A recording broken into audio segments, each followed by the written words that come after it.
Hello, welcome back to Learn Oikonomia. In this video, we are going to answer the question, how does contractionary fiscal policy lead to crowding in effect? So I have actually done a video on the difference between fiscal policy and monetary policy, where I have discussed in detail the different fiscal policy tools, the meaning of fiscal policy, etc., etc. So for those people who are not that familiar with fiscal policy, you can go and refer to that particular video. I'll be providing the link of the same in the description box. So with that, we are going to start today's session. How does contractionary fiscal policy lead to crowding in effect? Anyway, let me tell you what fiscal policy is. It is actually the policy taken by the central government of the country, the basic tools used by the central government of the country uh, to deal with the prevailing economic scenario would be taxation and expenditure. The government would also borrow or depending upon the economic circumstance. So having said so, we can see that as per the general equilibrium models in the contemporary macroeconomics, expansionary fiscal policy could cause crowding effect of private investment activity. So, what do you mean by expansionary fiscal policy? Expansionary fiscal policy means that the government makes its fiscal policy tools work in such a manner to increase money supply in the economy or to increase the quantity of money in the hands of people. So as a result, what the government does is that the government either it would cut tax rates or it would increase public expenditure or government expenditure on various heads. So, in order to reduce taxation and in order to increase public expenditure, here from just by hearing itself, you might be thinking about if the government is reducing its taxes and increasing its expenditure, how it would be tallied, because we know that the revenue of the government it basically comes from tax revenue. So if government is reducing tax rates, so that would reduce the revenue of the government. So if the government faces less revenue, then how it could be able to increase its expenditure?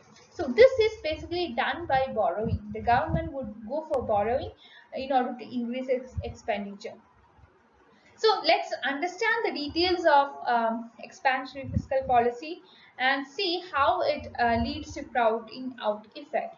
So we can see that this particular argument flows the other way, like contractionary fiscal policy would lead to increased private activity in the credit market, and this is known as crowding in effect.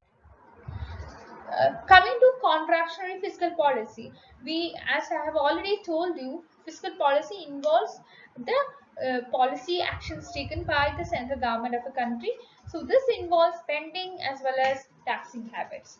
And there are two kinds of fiscal policy, that is contractionary and expansionary. Contractionary involves reducing the money supply in the economy. Contraction involves those policies taken by the central government of a country in order to reduce the flow of money into the public stream.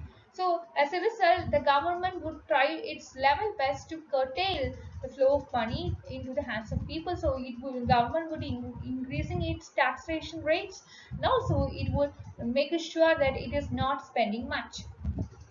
Expansionary fiscal policy I have already explained. So just think about a contractionary fiscal policy. It's anything that would directly reduce government deficits and increase its surplus, because its tax rates are increasing and also its expenditure is reducing. So that means the revenue of the government is increasing and its expenditure is reducing. Expansionary fiscal policy involves activity that directly increases deficit, because the government's revenue is falling, at the same time you could see that its expenditure is increasing, so it goes for borrowing and it would increase its deficits. After a tax increase, we can see that the government's balance sheet shows more revenue. Similarly, a spending cut is contractionary because it reduces expenditures. As per the standard measurement of gross domestic product, contractionary fiscal policy seemingly reduces the total output in the economy. And also we can see that tax would tend to reduce private consumption, just as spending cuts reduce the government consumption. So let's understand the difference between crowding in and crowding out. So for that, I am giving you an example. Just suppose that federal government increases fiscal expenditure. So in this example, I am giving you all these terms in terms of dollars. You can just take it in terms of rupees as well. Okay, since we are discussing the case of Federal Reserve, I am explaining it in terms of dollars. So if you are explaining your example in terms of India, you can take the case of the Central Bank of India, that is the Reserve Bank of India, and you can express your example in terms of rupees. So with that, I don't want to make you confused, so I am giving you the example as it is given here. So it is in terms of dollars, and we are referring to federal government or federal reserves. So suppose that the federal government increases its fiscal expenditure by $100 billion in a given year. Okay, so if the taxes are politically unpopular, then what the government would do is that the government would finance extra spending through borrowing. It goes for borrowing. So it borrows money by using some other kinds of open market operations. So what it does is that it issues US bonds. Okay, so in this case, the government issues $100 billion worth of treasuries. So that would directly absorb $100 billion from the credit market, and money that might otherwise have been spent on other kinds of investment projects. So that's the case, and public issues would take place by crowding out potential private issues.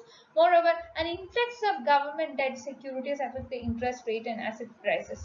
So since I have already explained the difference between contractionary fiscal policy and expansionary fiscal policy, and the difference between crowding out and crowding in, I'm just reading the example here as it is given.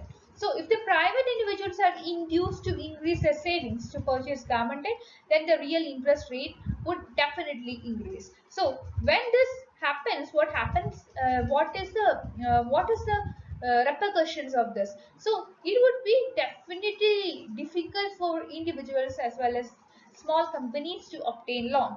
So as a result, when there is a difficulty faced by companies to get loans, there would be what happened, there would be less investment in the economy. In similar manner, we can see that a reduction in government borrowing would lead to more money for private investment. So less pressure on interest rate means there would be more and more borrowings, even by the small borrowers.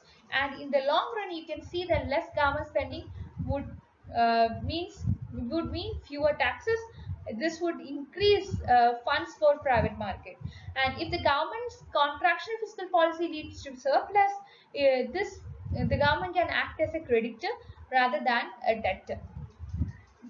The effects of these two things are no more certain than the effects of deficit spending, but we can see that almost all the economists agree that it will have some kind of impact in the economy. What are the different types of crowding in? Many economists actually go for some kind of debates with respect to these kinds of things. Some economists argue that under the right circumstance, expansionary government policy will lead to crowding in instead of crowding out. If you are a Keynesian economist, then you would propose an increase in aggregate demand creates economic expansion, and business would be profitable, and because this would help business to add capacity to business. As a result, it would boost market, and there would be more and more induced investment. So there would be what is known as so this might be stronger than the crowding out effect. So there would be growth in the economy, and this is a very different argument than the traditional crowding in effect. If you go and as per the crowding in effect, if the government goes for contractionary fiscal policy, what happens is a crowding in effect, and each argument has its proponents as well as critics. To further complicate matters, some people allow for crowding in effect, but some disagree with the same, especially with respect to its magnitude and long-term effects.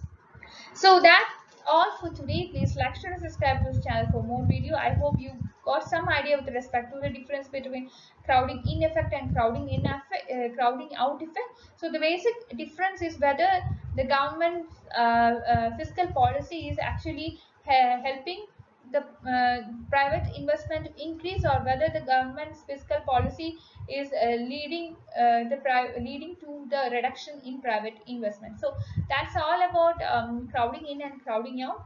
So please like, share, and subscribe to this channel for more videos, and you can be a part of my Telegram channel and Telegram group to discuss your doubts. I'll be providing the links of the same in the description box. And if you want me to go to any of the videos, if you want me to do any of the topics in the form of videos, I'll be definitely doing. Please do comment that in the comment box. I'll be taking it up. I'll be picking it up from there. So that's it. Thank you for watching.